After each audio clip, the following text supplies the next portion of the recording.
Chuck is always looking out for you guys, and we always appreciate him because he says Alex Anthopoulos pays a lot of attention to one metric that Chuck hopes he's spot on with for one specific player. Yeah, A-Train is always about most recent performances. When he got Drew Smiley, I remember thinking, wasn't that impressive? He's like, yeah, but his most recent 5 starts. Chris Sale, his final 9 starts. Adam Duvall one year, his most recent 40 at-bats. Where is a guy right now? What groove is he in? Did he just figure something out? Let's get on the front end of that. Ozzie Albies is the Brave I really want to equate his final 36 games, because then he, against Washington, hurt his hand again, but he's going to be fine back for spring training. But his final 36 games of 2025, more than any other Brave, how they finish the season, I want that to be a reflection of what he does in 26. His final 36 games, I'll give you traditional numbers, 306, 6 home runs, 32 RBIs. Ozzie was scuffling. He got down into the 2 teens, and then he started turning around. It could be a final recovery from the wrist from July the year before that. I don't mind spending the additional $3 million on him. I don't want to spend the games in the at-bats if he's not going to be productive. So I hope him finally coming around after the wrist and him getting his swing back. He, more than anybody else, if he can be productive at second base, that's going to be found production. I would agree. I wonder what the injury at the end of the year did.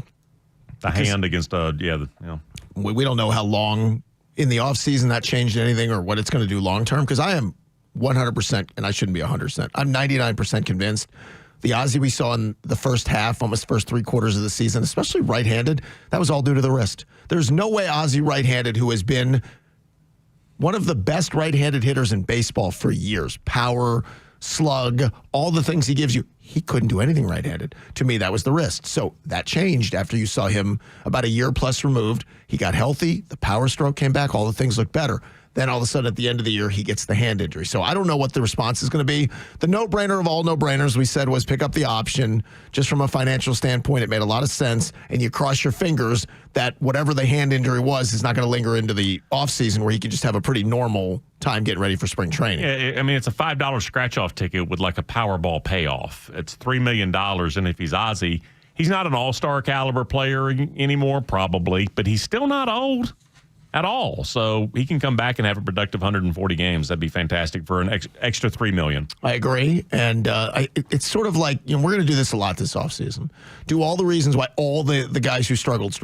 The Austin Riley thing was a combo of injuries, but it was also a weird, he just never found it type of season. The numbers weren't horrible, but I kept saying all throughout the year, you pay Austin to be elite.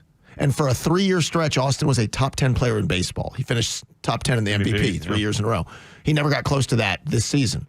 You didn't have Profar for the first half. Jurickson was really good when he came back. Jurickson was really good. Acuna was typical Acuna. You had that. But there was the Michael Harris, lost 3/4 of the season where he couldn't do anything. He got hot for the 6 weeks and then got cold again, though. 6 weeks, he was as hot as anybody in baseball, and then it just fell off the cliff again, coming right out of the All-Star break. There were so many holes, though, on different nights in this lineup, because you knew shortstop wasn't going to give you anything. When Austin was average at grits, it killed you. When you didn't have a left fielder when Profar was out, when Ronnie wasn't there, when Michael was scuffling, it was 4 or 5 spots a night. You're not going to overcome that. And then by the time you start to get guys going, then you're pitching one by one starts falling apart injury-wise. Yeah, it was a disaster. In 24, there were some pretty good stories about above expectations with production from guys like Urshela, Whit Merrifield, etc. It was a horror show last year. It was it Stuart Fairchild? He played Stewie. That was a thing that was real. One guy after another came in and we were like, yeah, no, he doesn't have it. No, they were playing backups. And Eddie, just because he thought maybe some magic was there. Eddie Rosario. There was a point I remember laughing before the season of this is the worst bench in baseball, one of the worst I've seen. And I said, the good news is they never played. It doesn't matter. Well, they all played. They all had to play way too much, and we saw that on a nightly basis, which I wonder how Alex is going to attack the bench for just that reason. There are lessons in all of this that I'm sure Alex and this Braves front office staff would have learned. You just can't end up with that bullpen and that bench and hope that you're going to stay healthy everywhere else, and it didn't happen.